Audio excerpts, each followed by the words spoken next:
Welcome to great Kirikalan magic show. ஏம்பா புதைக்கணுமா எரிக்கணுமா?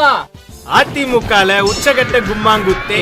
இந்த டயர் லக்கி கும்மலோட டிராமா என்னன்னு பாத்தீங்கன்னா, சசிகலா காலில் விழுந்து பதவியை வாங்கின பழனிசாமிக்கும் மோடிக்கு அடிமை சேவையா செஞ்சு முடங்கி போன பன்னீருக்கும் திடீர்னு ரோஷம் பொத்துக்கிட்டு வந்துருச்சு. அண்ணன் இந்த கட்சிக்கு நான் தானே தலைவரு. நீ என்ன சொன்னாலும் தம்பி, இந்த கட்சிக்கு நான் தலைவராக இருந்தா தான் கரெக்டா இருக்கும்.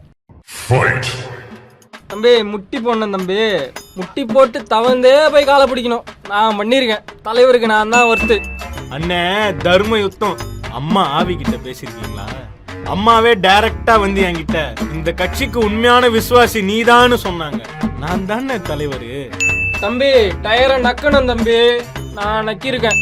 அண்ணன் உட்கார்ந்த இடத்துலயே, எப்படி உட்கார்ந்த இடத்துலயே டன் கணக்குல மிச்சர் தின்னும். அடச்சி நிறுத்துங்க. நீங்க டயர் நக்குனதையும் மிச்சர் தின்னதையும் கேக்குறதுக்கா மக்கள் இங்க லூஸ் மாதிரி உட்கார்ந்துருக்காங்க? வலிய மறைச்சுக்கிட்டு அங்கிட்டு ஓரமா போய் சண்டைய போடுங்க. இந்த கலையபுரத்துக்கு நடுவுல ஜெயக்குமாரே செங்கோட்டையன் தம்பிதுரைக்கு மூக்குடைஞ்சதுதான் மிச்சம். ரெண்டு பக்கமா பிள்ளையும் கிள்ளி விட்டு தொட்டிலே ஆட்டி விடுது இந்த பிஜேபி. நடக்கிற அக்க போறெல்லாம் பார்த்துட்டு இந்த கட்சிக்காரங்க கோட்டை அடிச்சுட்டு குப்புறப்படுத்திட்டாங்க. மொத்தத்துல அதிமுக இப்போ ஒரு செத்த பணம். எப்பா வருவீங்க